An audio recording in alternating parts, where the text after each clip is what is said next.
Okay. Hello, everybody. I think this is the Brazilian group, right? It's everyone? Okay. So Brazilian translation. Simultaneous, Sanaloma, yeah? Okay. I'm going to go a little bit slow. I realize a lot of you are new to Trika Mahasiddha Yoga or to Body of Light Healing, new to our school. I'm Dharma Bodhi, and it's nice to meet you. I know we have a lot of Brazilians here, Brasileiros. I like you guys. And we'll be down to teach you in October. October. Fantastic. I come usually twice a year, spring and fall. Or so today I wanted to give a little moment for questions and answers and a bit of a discussion about the first part, the 2-day teaching that I'm going to be giving on a healer focused energy body practice. What is this about? Yeah, and this will be taught in Europe in November, Brazil in October. So I think a moment of background because some of us are meeting for the first time. I spent most of my income earning career days of my life as a healthcare practitioner, standard healthcare practice of I'm a doctor in chiropractic and had national board certification and Australian country certification. In Australia, I actually had to pass the medical board. So you can understand that I'm well educated in Western styles of healthcare, from medicine down to chiropractic. And uh, but simultaneously, I was always into um, energetic healing, shamanism, faith healing, like spiritual healing, all kinds of things. So I pursued that through my whole life as well, and practiced it simultaneously. So I was practicing standard chiropractic and medicine in one way. I studied Ayurveda, I studied Chinese medicine. So I was practicing all that. And then I had another side where I was practicing what we would call woo woo today in America. So I was practicing, I studied with shamans in Ukraine, in Native America, in the Amazon, lots of shamans everywhere, and was practicing versions of shamanism and so forth. Add to that I began practice as a tantric yogin in 1987 when I took initiation with my Indian master, and I found out that Indian tantric yoga, Tibetan tantric yoga, draws highly from its origins as a shamanic technology. The shamans of India and Tibet became shaman priests as they started to work with the gods more, and the shaman priest practice was then absorbed into what we know today as Tantra, classical Tantra. So here it comes again. I'm receiving now the teachings from this side on healing too. So this is a short bio. If you want to ever read a longer bio on my involvement with healthcare, that's on the Trika Mahasiddha Yoga website, isn't it? The healer bios there. Oh, and also on the Body of Light Healing website, that bio is there. So just to let you know, I've been doing it as a formal practice with patients for about 20 years in a clinical setting. And then after that, it's just teaching more basically and working one-on-one with people here and there that have difficulties as I shifted more towards teaching the Dharma. This course you're going to partake in or ask questions about today came about because a lot of the people I was contacting want to learn real traditional shamanism, but all they're getting is these workshops, courses and workshops. There's a lot of people that I was meeting coming to our Dharma talks who also have a sideline profession like I did in healing, in medicine of some sort. And they wanted to go deeper and they wanted to know, is there an energetic way of healing? Is there anything you can teach us about shamanism? And the requests came a lot over the past 10 years. So I thought, okay, I did learn a lot of methods of healing and was pretty good at it. So I thought, let's share that before I leave this planet. Because what I see is the problem I see to identify the problem is that I see modern attempts at teaching shamanism by people who aren't really shamans and who weren't really trained traditionally the way I was trained.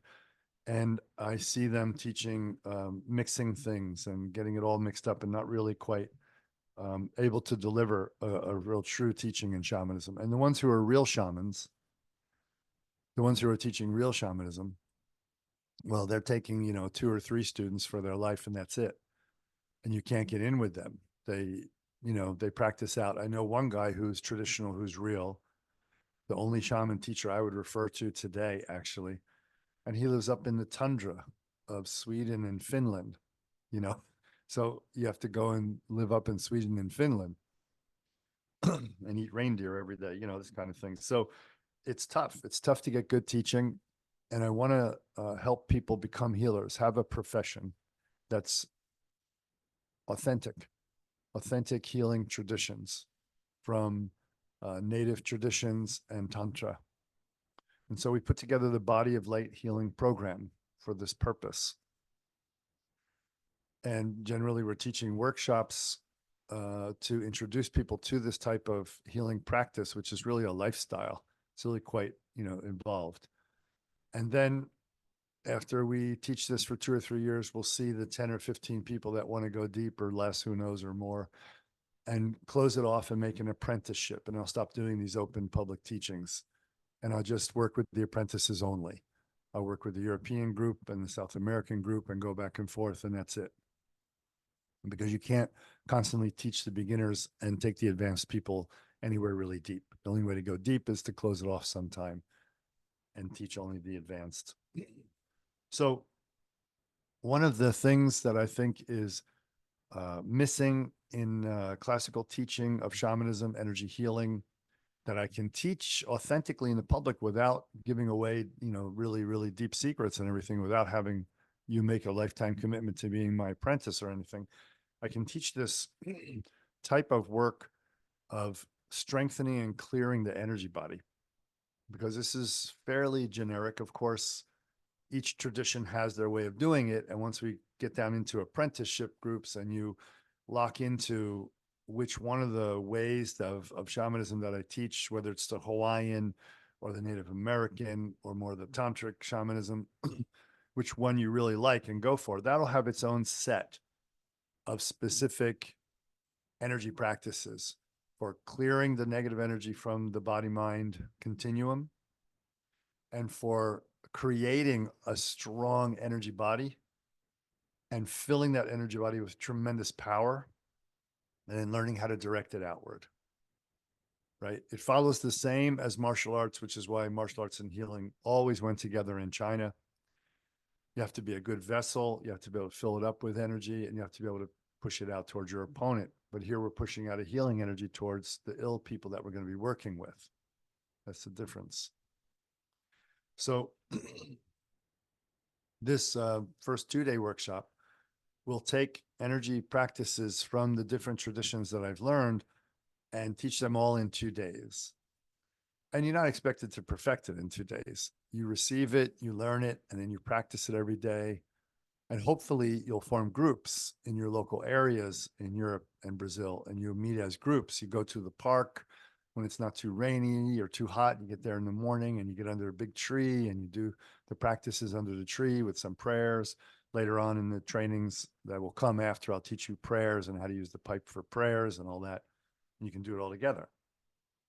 But so let's talk about specifically what the practices are that you're going to learn, because some of these I think might not be known to you.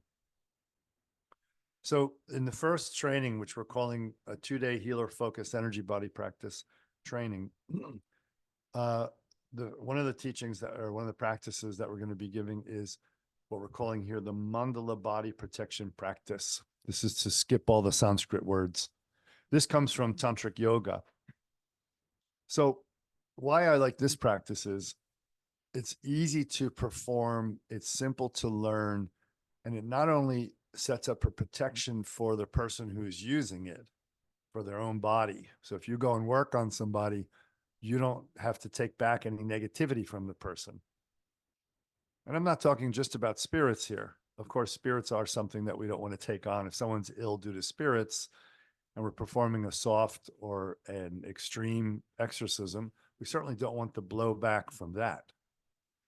So it works to protect from that for sure. But what I love about it is it gives a radial protection around the area you're working in as well. This is especially useful if you treat somebody in a hospital, because hospitals are basically ashrams for evil spirits. Like if you want to get sick, go in a hospital. You know, if you want to not recover as well as you could, go into a hospital. That's my basic understanding of it. Because this is where people die from these kind of diseases of possession and so forth. And when they die and the body's gone, those spirits are roaming the halls of that place. You know how it feels in a hospital. It's creepy. So, so anyway, this is kind of good for clearing that space around you. If you have a clinic, or worse yet, you work out of your house. I don't really recommend shamans work out of their home, but if you do, then this is a very important practice to press out and create a powerful healing zone in the hospital, in your clinic, or in your house. The energy will come out from you. And to the degree that you practice this regularly, along with the practices that create energy, power, you'll be able to sustain this kind of armoring. In Sanskrit, it's called armoring, all around the area you're working in, as well as around your individual body, body, mind. And it works in nature too. If you're sitting outside in nature doing your healing somewhere, because nature is also a bit of a chaotic mix, you know, with, oh, nature is so lovely, I'll sit out and do healing here. Well, you might be sitting right on top of a spirit's home, and it's not very happy that you just decided to sit on the rock that it inhabits and do your healing work there and discard all the negative energy into their rock, you see, and they get quite pissed off. So, you know, we have a lot of new age ideas of how shamanism works, where we don't really honor the entire understanding of our relationship to all the unseen beings in the world. And this practice is wonderful for the beginner, especially who doesn't understand all those boundaries yet and have really great power generated physically yet, to be able to push out their own energy and not get something to inhabit their body or mind. So this is, we're calling mandala body protection practice. And you basically sit inside of a mental construction, a geometric light configuration. And then which is particular and ancient from the tantric tradition, and then in India, and then you generate mantras to empower each component, each functional component of this protection mandala.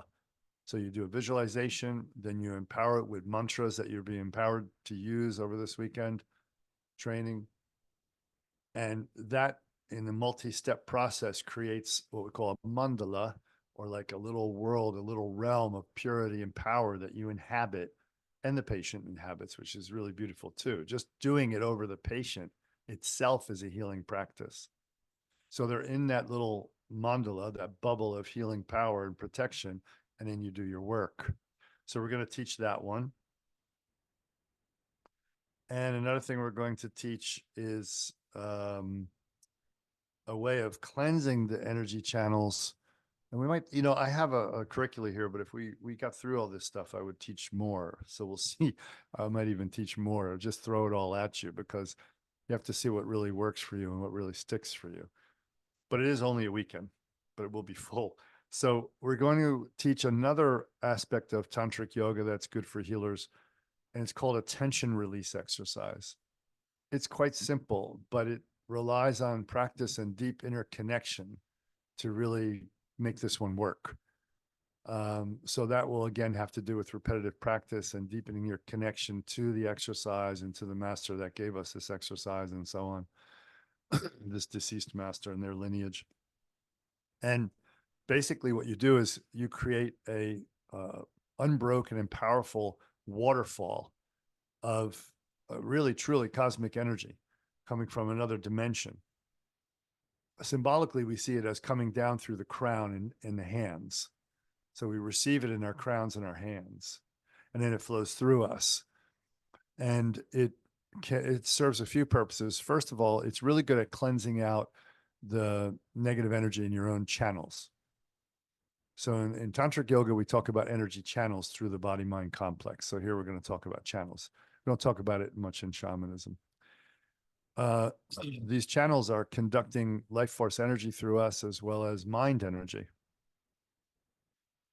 these channels can become clogged by poor lifestyle, poor diet, lack of exercise, hanging out with the wrong people, taking drugs. Yes, even ayahuasca and all the so-called healing plant medicines are very dangerous for the channels, and so on and so on.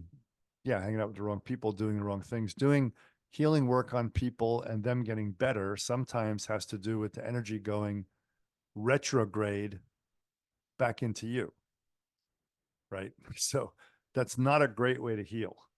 And this is also another thing I teach a lot when I teach about healing is that a lot of healers do well for their first 5 or 10 years. And then their bodies start to deteriorate. Why is this so? Why does this happen? Because they're using the baseline of vitality energy that they have by being a young person in their 20s and their 30s. Well, when that energy starts leaving us, which it does start leaving every single person somewhere around 28, 29 years old, and you're not replacing it with high order, high octave, high order of magnitude energy, if you're not replacing it with very high energy, with lifestyle, with proper prayers, with connecting to positive healing spirits and the gods, then we have a problem because you create a vacuum in yourself of weakness, openness, a negative type, where retrograde, the energies you're working with getting rid of in the person, not just spirits, but negative energy as well, can just come back into you. That's a problem. We need to be super strong inside, super powerful, and protected, radiant, basically. So when we learn Rudrananda's, the Swami Rudrananda was his name, who developed this Kriya Yoga system of energy channel work. When we receive this water flow down of purifying energy, it goes through all of our channels and it takes out the negativity. If you have spirits, it'll remove that too. And it basically strengthens the channel system at the same time. And it strengthens your connection to a type of energy which is very far out, right? This is something that needs to be explained too. Shamans can heal with energy, what we call on the horizontal, meaning the energy in this realm, we can heal with it. We can heal with the energy of nature spirits. We can heal with the energy of the 5 elements of this horizontal level we live in, Earth, you know? But there's another type of energy or energies that are orders of magnitude above these energies in power, in subtlety, in refinement. And this is what the shamans who became shaman priests learned how to tap into. They said, oh, we're doing great as shamans, but then they started to, through their awareness training, started to become aware of higher levels of being, greater orders of magnitude, where more advanced beings lived and had more refined energy, and they were willing to help us because that's what they do. They live to help us. So shaman priests learned different methods how to go from this, what we call a physical horizontal level of energy, and go up a kind of spiritual energetic chimney up into this thing on my screen. All right. Up into higher dimensions and then learn how to draw that energy down. Right. And this exercise starts to open up that channel, that canal. Right. We call it the chimney, you know, when you have a fire in your fireplace and it goes up and, you know, so it opens up that chimney. It makes a very powerful connection between your crown and your hands and all the beings above you and all their good energy we want to receive, to the point of once you open it up and you become really familiar with it, it'll just simply keep pouring through all day long, even all night, if you get good at the nighttime practices as well while you're sleeping. So this is a very powerful exercise for clearing and strengthening the channels that we'll be teaching as well. And how I foresee the weekend going is we'll touch these and then we'll do a training in one of the techniques for a half hour, then go to another one, then go back and touch that one we did first for about 5 minutes, then go back to the one we did second for 5 minutes, then go into a third one and keep touching. So we keep touching a little bit over the weekend. So it becomes very familiar in a short amount of time. You're probably going to come out, younger from the weekend.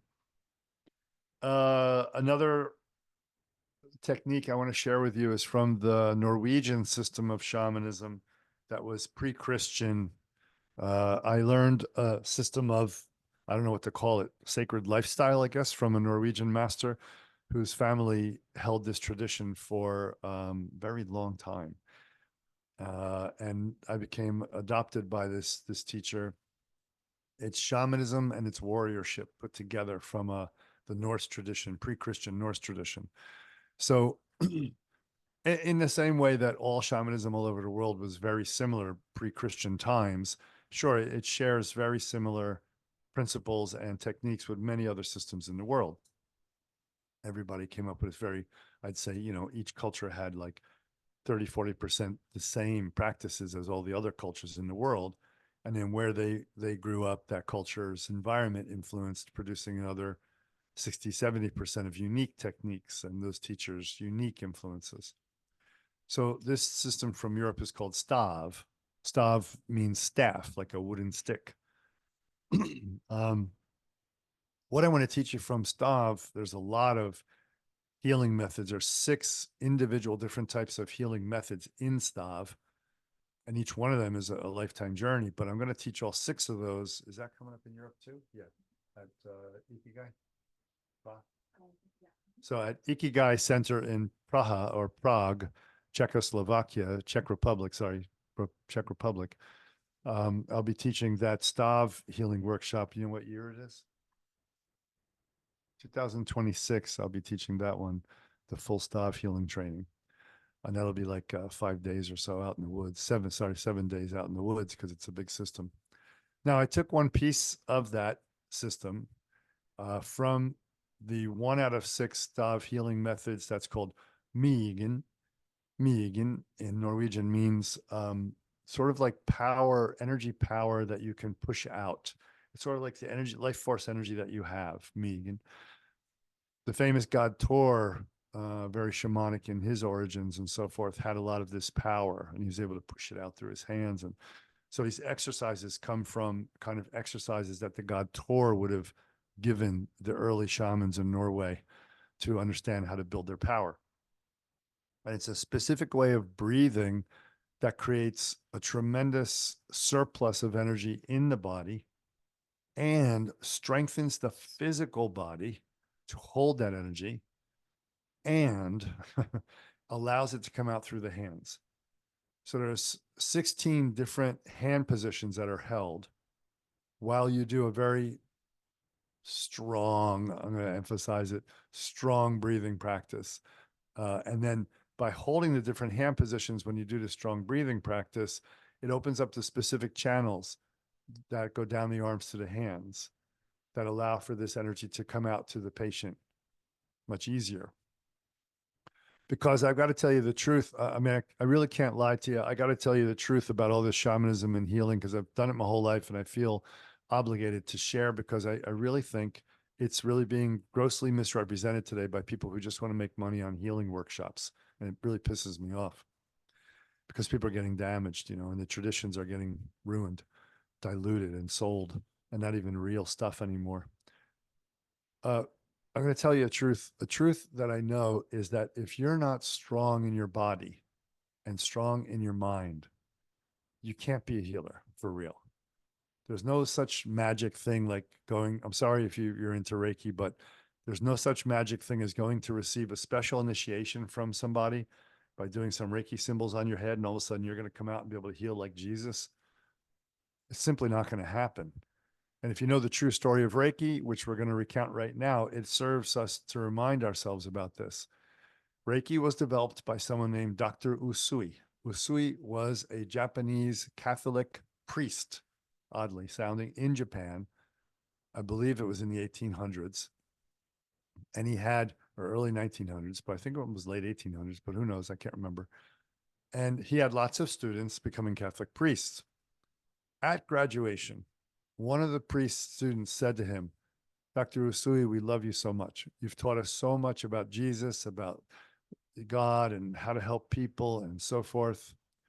So what you didn't teach us one important thing. And Dr. Usui said at that moment, he was just shocked, like, what have I forgotten to teach you as priests? Oh my God. And the young priest said, newly graduated priest said, you didn't teach us how to heal.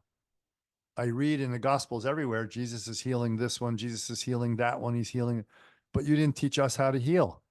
How do I heal? How do we heal like Jesus? And he thought to himself, oh man, you're right.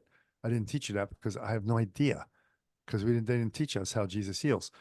And he felt so incomplete and so obligated karmically to his students to teach them the complete path of Jesus that Dr. Usui, a Catholic priest, but being Japanese, he went up with the Shinto influence, right? He went up into the mountains. He went to a sacred mountain and he fasted on water and prayed every day for God to give him the transmission of the healing force that Jesus had so he could teach it to his students, to teach how to heal. I think it was the classic 40 days you always read about in the Bible he was up there for.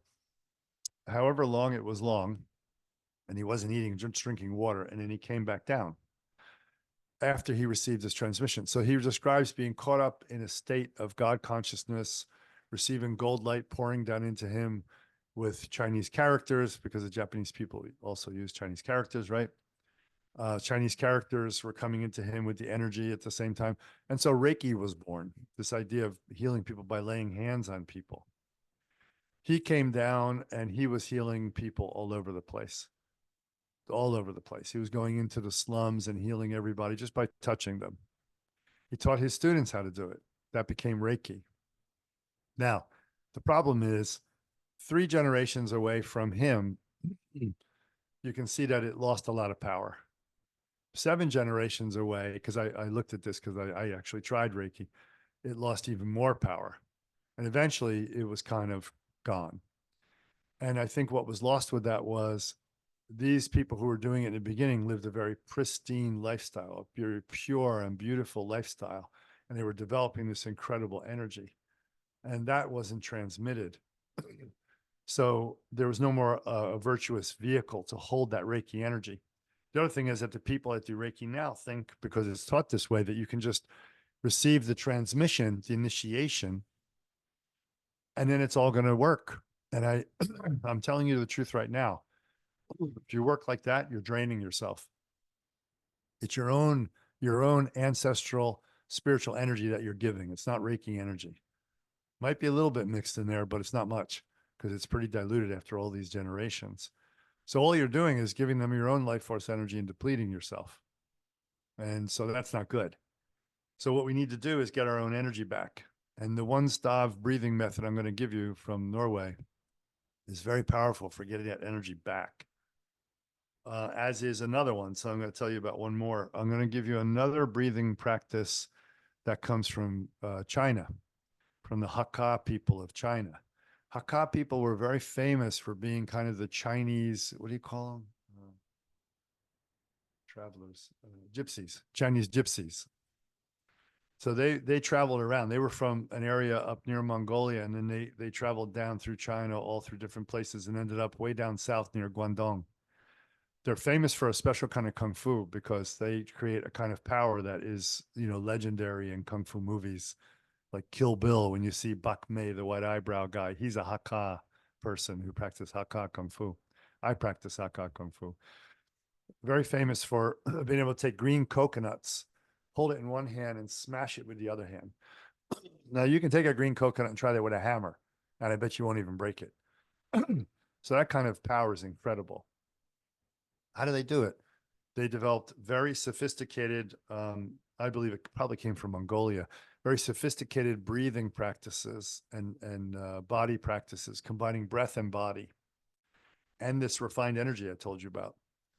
Because this one practice I want to teach you from the Hakka people for recharging your energy is known to open up your central channel so powerfully that this point on top of your head that Tibetans open up and Indians open up with this breath practice called Poa or Munchara, and it bleeds, and then they put a little stick down in your head, it goes in like this deep to prove that there's really a hole in your head, opening your central channel. That often opens up from this practice alone without doing any of those Tibetan Buddhist or Shaivist tantric healing methods, yoga methods. So I'm going to teach you that method of breathing, which is called Wu Mei Qigong. Wu Mei means the beautiful 5-petaled plum blossom lotus. Why? Because the woman who transmitted this publicly so that it came down into the line that I received from my Taoist Chinese masters. She was a very beautiful and powerful person. And so it was named after her, this system. It had no name before. She just taught it. And then after her students called it Wu Mei Qigong. Qigong means to work with energy. So it's a way of working with the energy that was developed by this woman called the Lady Wu Mei. So I'm going to teach that to you.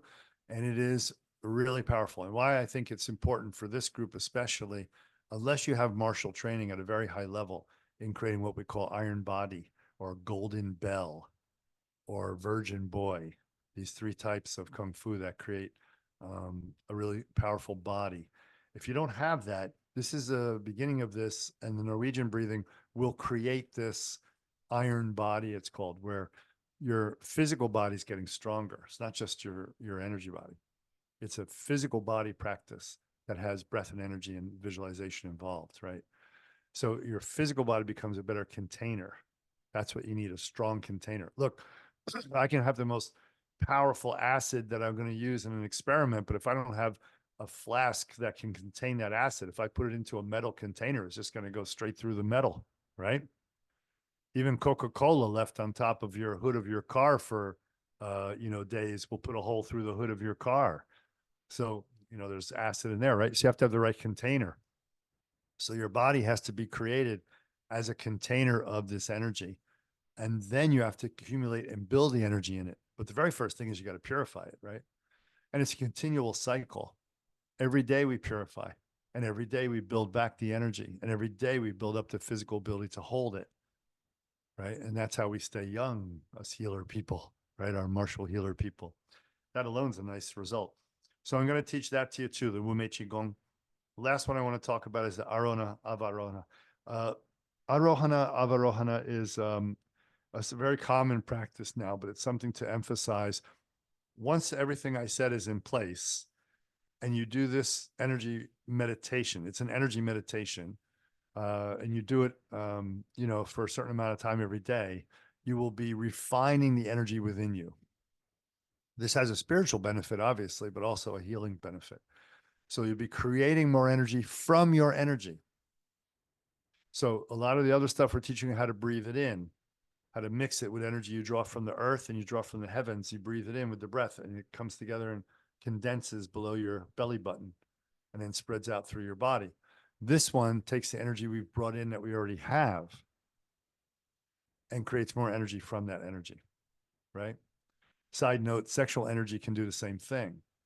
That's why sexual energy practices and healing practices usually went together.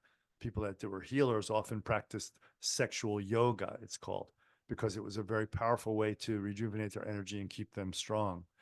We're not teaching that this time. What else did I want to say? I think that's about it on that. Okay, let me look at your questions then. Is there anything I'm forgetting that you think I should mention?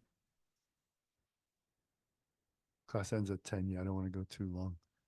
Let me see. When in Brazil, I go to spiritualist center and mediums give messages and advices from spirit. Should I trust it? Why? I don't really trust that kind of stuff. And the reason I don't really trust that kind of stuff is, how the hell do you know these spirits? Why do they even care for you? Spirits are not enlightened beings. They're not compassionate on the level of an enlightened being. When we work with healing and when we work with the gods and goddesses that we use in our healing and the spirits, these are all beings that are either, if they're a spirit, they are bound to an enlightened master, so they have to perform enlightened activity, or they are an enlightened god or goddess themselves. And there's a lot of gods and goddesses that are not enlightened, and they'll give you healing power, but I wouldn't want it because it's a relationship like anybody on the streets. They can misuse you at any point. And it's not leading to higher spiritual development in you unless you work with enlightened gods and goddesses and spirits that are bound to, contracted to enlightened gods or goddesses. And so I don't take messages from spirits. They're around all the time. I just ignore them. Okay. Yeah, I wouldn't go to, if you do these practices, yeah, you won't need to go to these spiritualist centers. I know these centers in Brazil. Some of you guys online in the room remember taking me to the spirit centers, like some of the most famous ones in Rio de Janeiro. And, I felt like, oh my God, like I was walking into the hospital. It was this loaded with negative spirits. I'm like, people come here for the good stuff because it felt like it was so bad. I wanted to get out of there. And they said, can you do something here? I said, yeah, I'll do a ceremony of exorcism because your place is full of negative spirits. So we did a exorcism fire ceremony. And anyway, they threw us out because, right, if you, right, they didn't like us because when you get rid of all these spirits that are negative, that are so-called healing spirits, you got nothing left at your center. Anyway, so there's a lot of very, very negative and bad spirits that can help you heal people just so they can take over your body, just so they can use your energy. But you don't know. You're not an enlightened being. You haven't meditated for 30 years. You don't know. And you accept that, oh, this must be a good thing and I must trust them. And that's really naive. And to be naive with your own spirit, your mind, and your energy is not a good idea. Don't be naive with that stuff. You don't get a lot of it. All right. What mundane gains can I have with these practices? Mundane gains. Well, you'll get healthier and stronger and live longer. That's pretty mundane. You're not going to get rich, but you'll get healthy. How is an invisible level of reality is influencing me materially? Yeah, of course. An invisible level of reality influences us all the time. I mean, it's okay when people talk about, well, the energy towers that give energy to your house for electricity, you can't see those waves, but they're killing you. Oh, well, then we shouldn't build near them. People can accept that. They can't see it, but they can accept it, right? Because we know electricity. But we don't know these other forms of energy yet. And physics tells us that we don't know these other forms. Physics itself tells us that we see only a very small slice of a 3 meter wide continuum band, let's say. We see this much of energy. We see light like this. We sense electricity and radio it. That's it. The rest of the band is beyond our perception, right? So why are we so prejudiced against energies we can't see? So energies we can't see are constantly influencing us. And those energies take the form of sometimes semi-sentient beings we would call spirits. They kind of have their own volition. They're not highly evolved, right? And they can cause ill health and so on. And elementals and all the rest of it, all the way up to like bad spirits that are actually quite conscious and quite bad. And the good ones are out there too. So we align with the good ones. So anyway, can give me an existential context like who am I? Who am I in a non-material level as well? Yeah, of course. When you practice healing methodologies and you start relating to other dimensions of reality and see the reality of it, that it actually is functioning, you gain a greater sense of what you are and who you are in the world, in an existential sense and a deeply transcend spiritual sense as well. So it definitely builds our spirituality to be a healer. There's no question. How is my body, health, relationships, and emotion, career, purpose, housing, finances related to this invisible level? Holy smokes. Because let's just make it simple. All of it is related because there's no distinction between the seen and the unseen. They are constantly in a relationship. And that's another course that I teach, and I go deep into it during the apprenticeship. So if anybody's thinking long-term already, that's where I go deep into our relationship to all the other levels of reality, other beings, how it affects us materially, how we affect them. We affect them too, unconsciously. That's how it's like 90% of exorcisms, possession occurs because of an unconscious action by a human. You went out with your boyfriend or girlfriend, you went in the woods and you made love. Okay, wrong place to do it. It's like if someone came in from the street, lay down in your living room and started screwing right in your living room, you'd hit them with sticks and you'd chase them out of the house, right?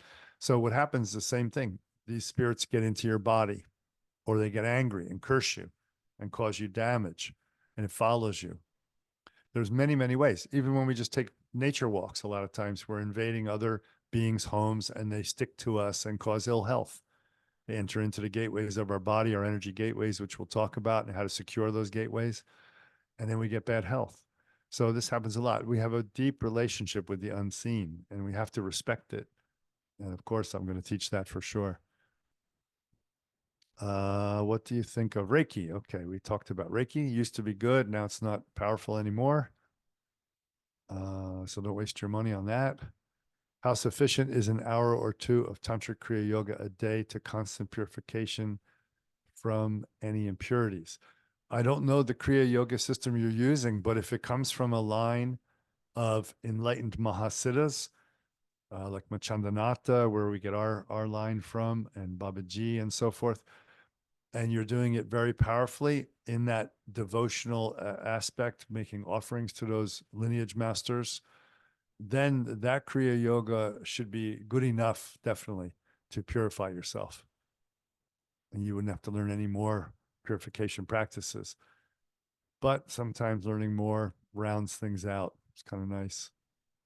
What is the difference between the great well-being we feel with new age techniques such as theta healing? I can't read that. Was it bio? Bar access. I don't know what bar access is. Bar access. I don't know what that means. Body talk and what you're calling as healing. Can you give us examples of healing? Okay. You can feel good every time you close your eyes. If I just close my eyes and visualize a blue sphere of light in my heart space for, 30 seconds to a minute, I open my eyes, I feel better. And if you started to look at my brain waves, they would show healthier brain waves. If you took my blood before and after, my blood would already show some change in inflammation markers. So when people do new age healing stuff, it doesn't really result in the other person getting healed, but it's like a soft internal meditation with form. And so you feel really good. And if the person doing, let's use Reiki, we'll pick on Reiki. So if a person's laying on a table doing Reiki, getting Reiki, and a person's giving Reiki, the person giving Reiki, putting their hands there, if they're quiet and their eyes are closed and they're concentrating on the person, draining out their physical energy into the person, depleting themselves, they'll also become calm. The person lying there with their eyes closed feels nice to have someone touch you, and you're lying eyes closed and you're receiving some of their physical vitality. That feels nice too. Both get up feeling this high sense of well-being, as if you just got high but smooth, right? We all know that feeling from energy work and all these healing methods. But is anyone getting healing? This is the question. Well, to the degree that stress relief is good for healing, you're getting that healing.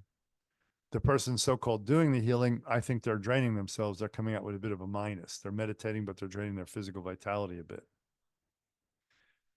But let's make a real distinction between what is healing, okay?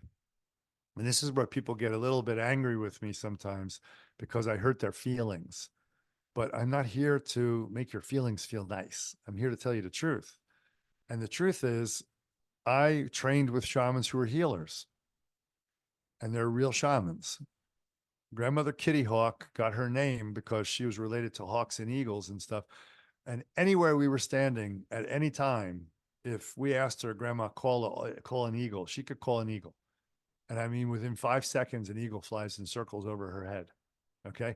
My grandfather, Thundercloud, who adopted me, Cherokee medicine man, he could be anywhere and make it rain. And I don't mean make it rain like a huge storm in the area. He could make it rain just in the backyard of his house and not hit the neighbors. Right. These people are extraordinary. This is extraordinary. That's just their understanding of their connection to nature. Now, when you talk about their connection to healing, Grandfather Thundercloud was famous in New Jersey in healing circles for having a new moon healing ceremony every month, new moon and full moon. And he had special medicine, we call it special medicine, meaning special skills and knowledge of how to work with the moon that was given to him by his teachers to be a shaman. And he was a Cherokee, but he practiced all kinds of shamanism he traveled by foot and bus and whatnot, hitchhiking all over America in the 60s to learn all the methods of the other great medicine people from the Hopi and the Navajo and Cheyenne and everybody. So he came back with quite a bag. So I don't actually know where he got the moon healing, but we're going to be teaching that as well. Now, at those moon healing ceremonies, I'm telling you, people came with cancer, with x-rays and showing cancer lumps in their lungs, and they're dying. And he would do the ceremony, and literally they would be tested the next day because they felt all of a sudden perfect. They could breathe perfectly. they'd go in and get new x-rays on the lungs and it was gone. That's what you call a healer. Like when I talk about healing, when you can make a demonstrable change within somebody, that is curing the body. If the body gets cured of its physical illness, that's a healer to me. That's what shamans are for. Now, there's a dimension of healing the mind and healing the spirit that's important. And sometimes the body has to die, or get ill. But when a person is really a healer, you're going to know they're really a healer because people will see physical results. Physical results. Now, what I notice with Reiki and stuff is you don't get a lot of people with cancer coming to see you for Reiki or diabetes or, lateral stenosis, things that are very, very bad diseases. You say, oh, I feel funny. I need healing. So you go lay down and they touch you and you feel better. And it's kind of this thing that goes back and forth where the healed person thinks they got healed, but they really weren't even sick.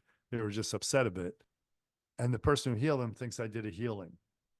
They think it's great because they got $30 or a chicken or a cake or something in exchange and everything. But this is not real shamanic healing. This is not real healing. And I think we should understand that. I want to train people who want to be real healers. Okay. If you want to learn just how to work with your energy body, your yoga energy, your bindus, chakras, nadis, energy channels, energy centers, elements, tattvas, and the gods and goddesses of enlightened practice in tantric yoga, I can teach you that through Trikamahasiddha Yoga. That's a program over here. If you want to be a healer, if you're practicing as a healer, if you have fate as a healer, which we can help to see in your astrology chart too, but if you know you have that draw, if you know that somehow you've been around people, like when I was younger, I'd be around people that were sick and I would be talking to them, touching them, and they would get better, like literally get better. The diseases would go away. And my whole family noticed it. So by the time I was 12, they were sending people over to my house all the time, all my relatives, because Italians are very suspicious, like superstitious. They like this stuff. And they'd see that happening, and they would send people over. So if you've had something like that in your life where okay, I'm really meant to be a healer and undergo formal training to take this talent and learn how to do something with it, these courses are for you. If you're already practicing, these are for you. If you're an acupuncturist, that's an energetic practice. And it really opens the energy field and makes a big exchange between you and the patient. These practices are for you, no question. If you're a medical doctor, still, the energy is exchanging. Surgeon, especially, these are for you. So any true healer person, you're a psychotherapist and you're really into mental healing, it's for you. If you really want to heal people, you really feel the draw to be a healer. So any kind of person doing any kind of healing that you're really drawn to be a healer, this type of training for these 2 days is crucial so that you maintain your own health through your own life and you do the best you can for the patient by accumulating a phenomenal type of your own physical vitality power and opening to an infinite amount of cosmic power that can come through to help heal, like thundercloud. And then you have the real results and you see people really got healed, and that's a beautiful thing. And these kind of healers, I tell you what, if you are all you guys out there listening, you're all healers, the world needs you more now than ever. We have, you want to talk about growth industries. In economics, they talk about growth industries. What are the growth industries for the future coming up? Well, one of them is healing. One of them is healthcare, for sure, because things are just going to get worse and worse and worse with people's health. And healers are much more in demand. And Western medicine is getting interesting. Western medical science of longevity, anyway, is getting interesting. And there's some breakthroughs with cancer. But the model that they're still using is old. It's an old model. It can only go so far. So unless there's quite a large revolution in medicine, we're not going to go anywhere with regular healing. Longevity, we will, and we won't get as sick. That's a whole different area of medicine science that's taking off right now. If you can hang in there for 40 more years, you're probably going to live forever, is the truth. Once AI gets on it as well, we start programming AI to teach us how to live forever and come up with drugs and this and that. Your cells are never going to die, never turn into cancer. It's going to be like that pretty quick. That's going to create a different world. But for now, we still have us healers, we healers, and people who are sick and need healing, So right now it's reaching a critical point. In America, United States, there was, when I was a kid, there was 6% of the population had chronic illness. And now it's 60% has chronic illness. That's only in my short lifetime, right? I'm 62. So when I was around, 18, there was 6%. That's when that state statistic was made. 6% had chronic illness. So from that time till now, a short 50 years, 40 years, what happened? 60% chronic illness. So healers, you're needed right now, but you got to get the real training so you don't hurt yourself. And you got to get the real training so you can do your best to help others. And I'm not saying you're going to do this weekend and walk out a powerhouse of healing. Please don't misunderstand. Real healer training is like real martial training. If you get a black belt in jiu-jitsu in a year or two, it's worth nothing. You get a taekwondo black belt in a week, like they do in taekwondo, it's worth nothing. It just doesn't work. So shaman training and apprenticeship takes long, and these energy practices take a while to build, and we have to pay attention to our lifestyle so we can keep building. That's how it really works. The power of breaking the green coconut. Can it be used for healing? Of course, yeah. That's why we teach the exercise of the breathing that goes with it.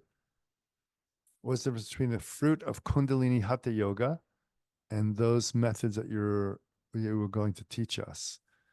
Fruit of Kundalini Hatha Yoga is enlightenment. The fruit of all the spiritual path work is enlightenment. It has nothing to do with whether you can heal somebody or not. What I'm teaching in these is about healing. It's not about spiritual development. Spiritual development is a side effect of these practices. What do you think about ayahuasca? Leticia Rodriguez dos Santos. I am an ayahuasquero. I was trained in Peru in the Amazon. And so I can speak on this without sounding like, someone from the outside who just has a negative opinion. Ayahuasca, I believe, should remain in the Amazon and should remain with the Indians of the Amazon. And I don't really think other people from other cultures should go down there and do it. That's my opinion. That's my opinion.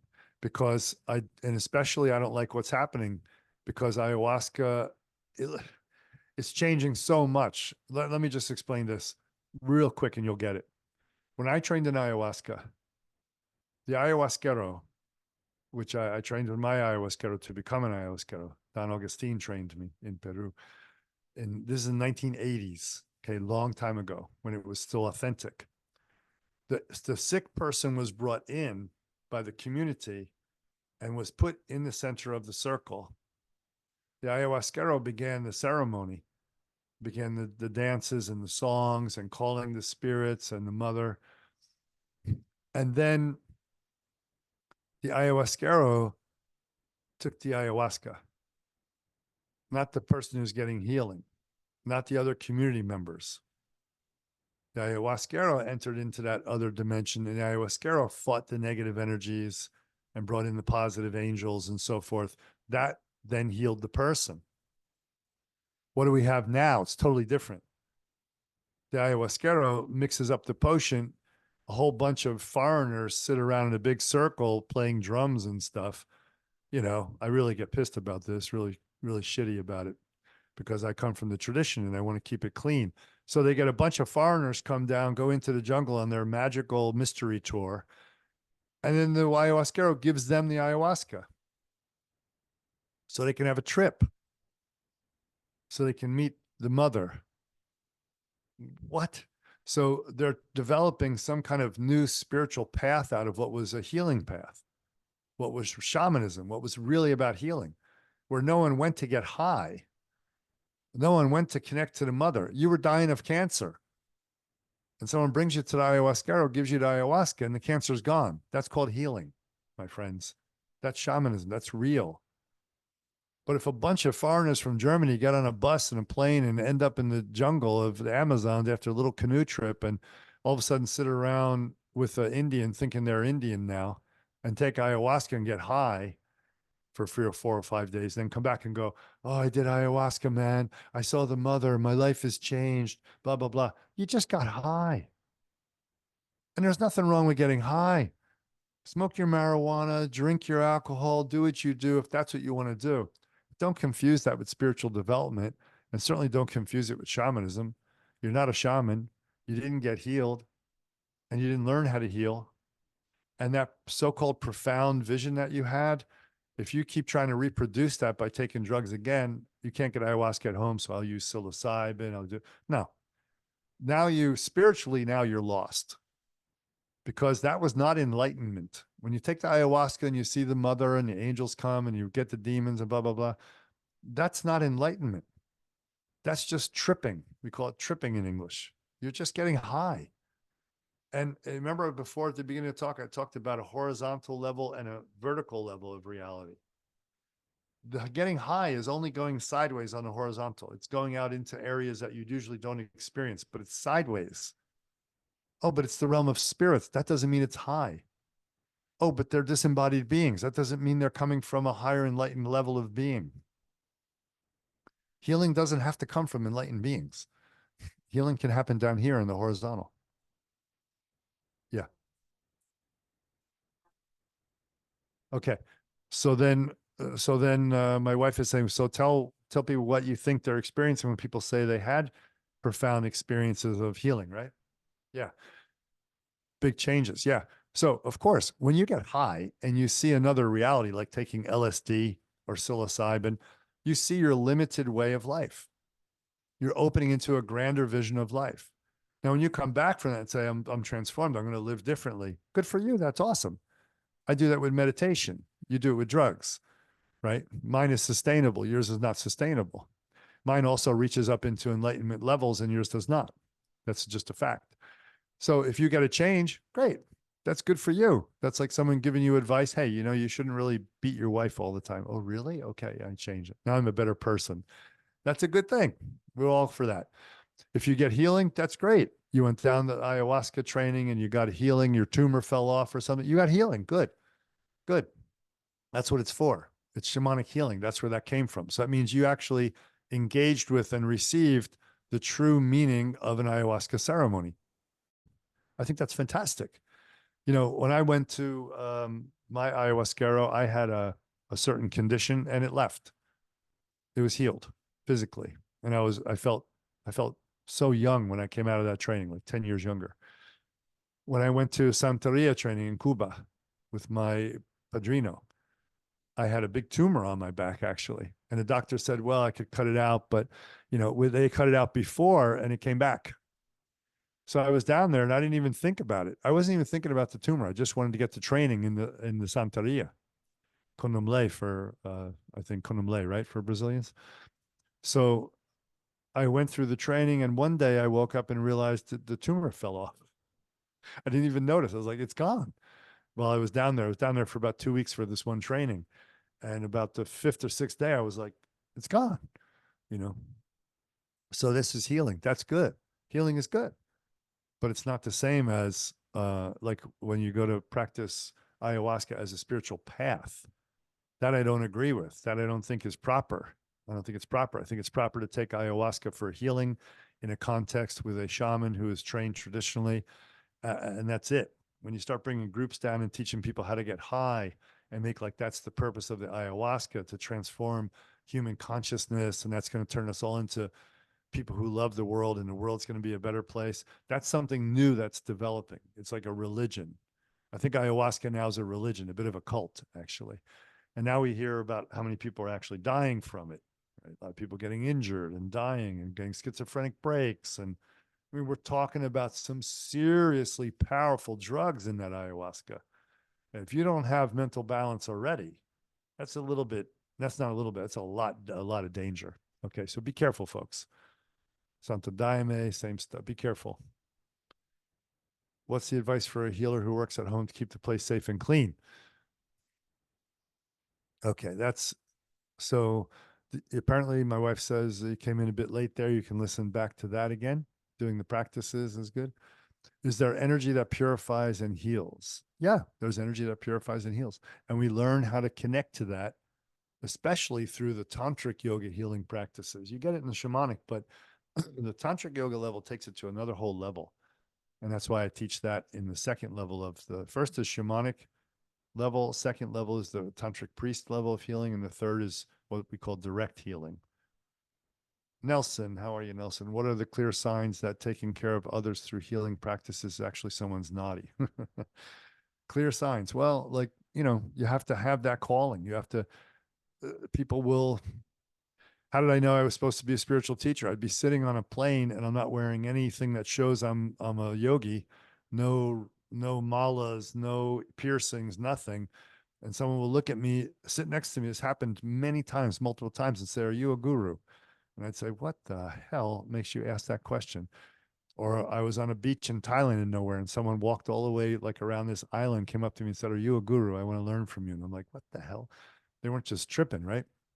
So you have some naughty that way, some fate to be a healer. In the same way, you want to be a healer, then you have to have incidences of feeling very drawn to it, karma to meet powerful healers who can teach you and who see something in you and want to teach you, right? So if you've ever had, like, in Ukraine, when I was in Ukraine learning from a shaman in the mountains in Ukraine back in 1988, after the wall came down, was it 89? I can't remember. And this guy was famous for bringing people back from the dead. Okay, here's a healer. Okay, you can talk all about Reiki you want, but show me a Reiki person bringing a dead person back. Okay, I'm talking about purple babies who didn't breathe or have a heartbeat for 48 hours were brought to this guy by horse and buggy because it takes a long time to get to his place in the mountains. And boom, they're back to life. Whoa. Thundercloud did the same thing with his own son. He was born dead. He held him up to the window of the moon, said the prayers, boom, back to life. So we're talking about the real healers here, right? So clear signs are you get involved with that kind of stuff. It's interesting to you. People offer to teach you. You've healed people by accident, maybe. Don't even know how you've done it sometimes. You know what I mean? This kind of thing. So there are some signs like that. But I think looking at your astrology chart often can help too. My wife can help with that. And we got to go because it's 1 hour already. But let me see if I can do a few quick questions. Hello, Dragos. You're going to be a doctor, so you're a healer already. Is there a relationship between shamanistic healing and people who do Kundalini awakening, where people experience things like involuntary movements, outbursts of emotions, like a popper in Europe? Yeah, there's a relationship, right? There's a relationship in that shamanistic healing can uh, be related in a certain sense, but they're very different things. Kundalini awakening is for, it should be for enlightenment, and shamanistic healing should be for sick people. So I kind of covered that a little bit already. There's one in Portuguese I can't read. Within those practices, is there a way to make it easier to perceive my energies? Oh, yeah, of course. That's very much important, extremely important, Carol. When you do these practices every day, you're developing more and more sensitivity to your own energy body. That's one of the most important outcomes. Because if we can't sense what's happening in our own energy, we're not going to be able to help others very well. So I think that's it. Huh? Oh, no. Blue light. What is your opinion on chromotherapy? Is really good. It's great, great stuff, chromotherapy. It's scientifically proven. It's excellent. I think it's the medicine of the future. Graciela, I realize that I absorb a lot of other people's energy or emotions unconsciously. Would these practices help me shield myself from this? Exactly what I'm describing. Yes, exactly what I'm describing. Did you learn about radiesthesia? What do you think about this practice? Letitia, you'd have to explain what radiesthesia is. In English, we don't have that word, or I'm not aware of it. Is that new moon healing ceremony that you just described from Thundercloud the one we will be doing? Yeah. Yep. In Brazil. What do you understand as balanced diet that lead to healing? How to start a food transition process? Okay, that's a long discussion. I can't do that here, but I'm happy to take it up in other formats. I've met you at UFRJ in Rio. It was 2013. You didn't age at all. Oh, thank you. I think I'll pay you later. Okay, so that was fun. That was nice. I believe we did some good stuff there. Help you understand a bit about healing and what it takes to be a healer, how important it is to maintain your integrity and purity of your energy body, and how you should have a daily practice of doing that if you want to be a healer. So the healers I know who come from these traditions perform these practices I'm teaching you in the morning and at night before bed every day to seal the day. So when you come down there and teach it to you, then you learn it, you can start doing that. And I think that would be a really good thing.